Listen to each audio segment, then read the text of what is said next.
যাবো আমায় তোমরা ভুলে যাও না, দায়ে বায়ে মাঠে আমার মাঠে বিছানা, দায়ে বায়ে মাঠে আমার মাঠে বিছানা।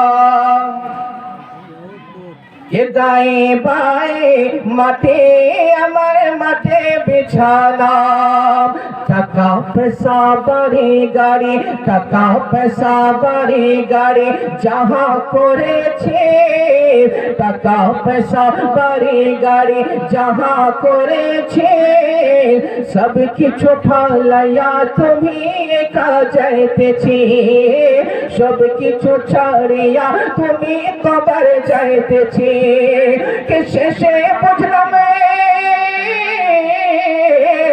শেষে বুঝলাম এই দুনিয়াতে কেহ আপন না, দায়ে বায়ে মাঠে আমার মাঠে বিছানা, দায়ে বায়ে মাঠে আমার মাঠে বিছানা। وقضى ربك الا تعبدوا الا اياه وبالوالدين احسانا। رب کا فرمان ہے اے میرے بندو سنو، تمہارے رب نے تمہارے لیے فیصلہ فرما دیا 1333 کروڑ دیوی دیوتاؤں کی پوجا نہ کرنا۔ اے میرے بندو سنو سنو، تیرے رب نے فیصلہ فرما دیا وقضى ربك الا تعبدوا، کسی رام کے نام پہ پوجا نہ کرنا، کبھی شنکر کے نام پہ پوجا نہ کرنا، کسی کی پوجا نہ کرنا۔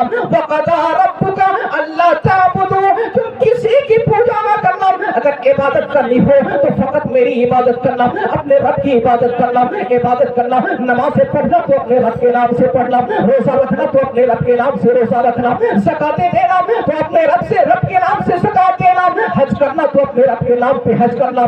لیکن اے سنو، اے میرے سنو، آگے رب نے فرمایا وبالوالدین احسانا، اے نماز پڑھنے والے کبھی اپنی نماز پہ تکبر نہ کر لینا، اے روزہ رکھنے والے کبھی اپنے روزے پہ تکبر نہ کرنا، اے حج ادا کرنے والے کبھی اپنے حج پہ تکبر نہ کرنا۔ نا نا نا، اگر تم نے نماز پڑھی لیکن اپنے ماں کو ستایا ہے، اپنے باپ کو تکلیفیں دی ہے، تمہاری نماز تمہارے چہرے پہ مار دی جائے گی۔ اے ماں باپ کو ستانے والے، نماز ادا کرنے والے، تمہاری نماز قابل قبول نہیں۔ اے ماں باپ کو ستانے والے، روزہ رکھنے والے، تمہارے روزے قابل قبول نہیں۔ اے ماں باپ کو ستانے والے، حج کرنے والے، سنو سنو، لاکھوں روپے خرچ کر کے تم حج کو چلے جاؤ لیکن تمہاری ماں تم سے ناراض ہے، تمہارا حج قبول نہیں ہو سکتا، تمہارے باپ تم سے ناراض ہے، تمہارا حج قابل قبول نہیں ہو سکتا۔ سنو سنو، فقط اتنا ہی نہیں، اما یبلغن عندک الکبر، اگر تمہارے باپ بڑھاپے کو پہنچا ہے، اگر تمہاری ماں بڑھاپے کو پہنچی ہے، تم انہیں کبھی جھڑکی نہ دینا، تم کبھی انہیں اف تک نہ کہنا۔ آپ نے کیا سمجھا؟ بات یہ ہے، مطلب یہ ہے کہ جب باپ بوڑھے ہوتے ہیں تو باپ کے ہاتھ تھرتھرانے لگتے ہیں، جب ماں بوڑھی ہوتی ہے ماں کے ہاتھ تھرتھرانے لگتے ہیں۔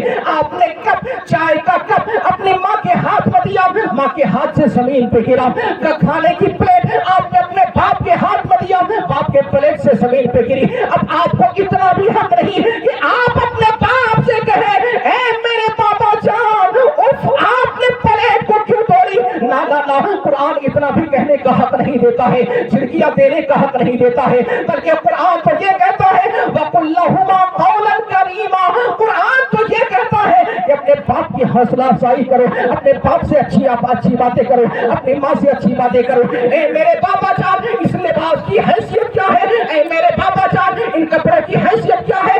آپ کے سامنے میں ان لباس کی حیثیت کیا ہے؟ اے میری ماں، اس